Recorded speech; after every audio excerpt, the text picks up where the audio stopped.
Bonjour à tous et bienvenue dans ce nouveau numéro de Leading Ladies. Aujourd'hui, nous accueillons Astrid Verkruysen, consultante RH chez Acerta, et Rachida Aziz, la fondatrice de la marque de vêtements Azira.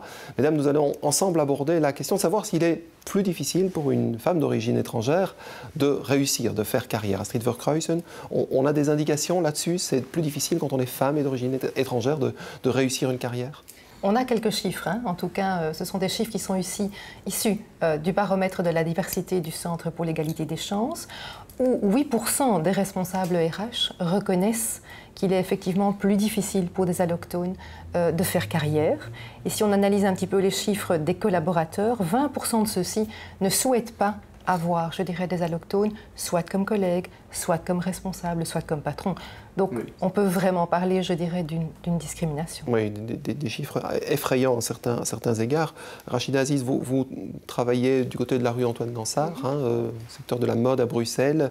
Vous avez développé votre propre marque de vêtements. Et c'est vrai, vous avez eu 2 fois plus de difficultés que les autres à réussir ce que vous avez réussi.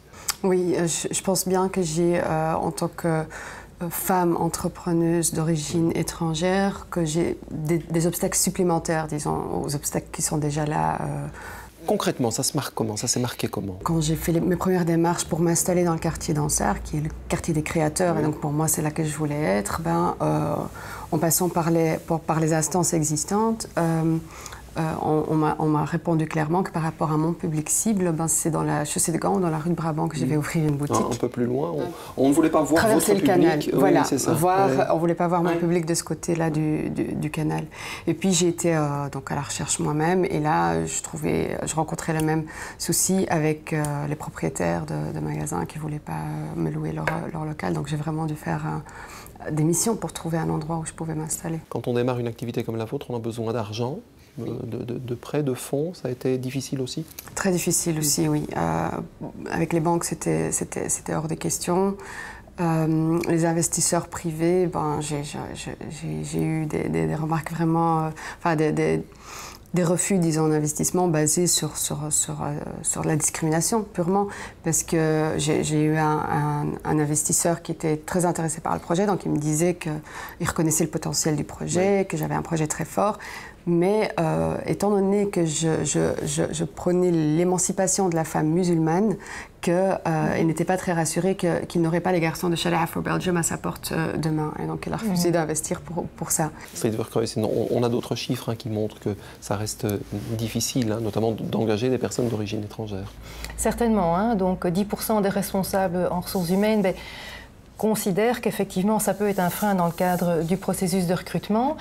Et ce pourcentage augmente si on met en avant, je dirais, des signes extérieurs religieux tels que le foulard. Donc ça, c'est clairement une barrière à l'engagement. Et ça j'imagine que ça vous agace quand on vous dit, oui, mais c'est normal, quand on porte un foulard, on a plus de difficultés à réussir sa vie, c'est normal. C'est agaçant parce que dans ce contexte-ci, on parle de la discrimination qui est faite envers eux. C'est-à-dire que ces femmes-là ne sont pas enfermées chez elles à la maison en train de cuisiner et on les discrimine. Non, ce sont des femmes qui veulent intégrer le marché du travail, qui veulent entreprendre et à qui on ferme les portes. Astrid Verkruysen, pour revenir justement aux entreprises, elles engagent plus facilement maintenant, elles font plus elles ont plus de souplesse, je dirais, vis-à-vis des personnes d'origine étrangère dans l'activité? En tout cas, ce qu'on remarque, c'est que quasi un tiers des entreprises s'adaptent, notamment par rapport aux horaires de travail pendant les périodes de Ramadan, et que 15% de celles-ci sont, je dirais, vraiment flexibles et prônent la formation, que ce soit des formations linguistiques ou des formations pour développer les compétences. Donc, il y a une tendance positive. Maintenant, elle peut peut-être être plus soutenue. Pour terminer, Rachida Aziz, vous avez commencé votre carrière en 2008, c'est l'installation de votre activité. Avant ça, vous avez suivi différentes formations. Vous vous sentiez coincé dans des circuits, dans des filières? Oui, tout à fait, parce que comme la plupart des enfants d'origine étrangère, en fait, j'ai été aussi orientée vers le professionnel. Oui. Et donc, j'ai commencé mon parcours là-bas. Mon histoire personnelle veut que j'ai quand même encore essayé, j'ai tenté de faire un parcours dans le général, mais la discrimination dans ces écoles-là faisait que je n'ai pas tenu le coup, que j'étais dans le professionnel, mais ça a duré très longtemps. J'avais 28 ans quand je suis retournée en cours des soirs, terminer mes études secondaires générales. En fait. Bon. Bravo en tout cas, merci pour votre témoignage. Merci à vous de nous avoir suivis. Je vous retrouve très bientôt pour une autre émission consacrée aux Leading Ladies. Merci, à très bientôt.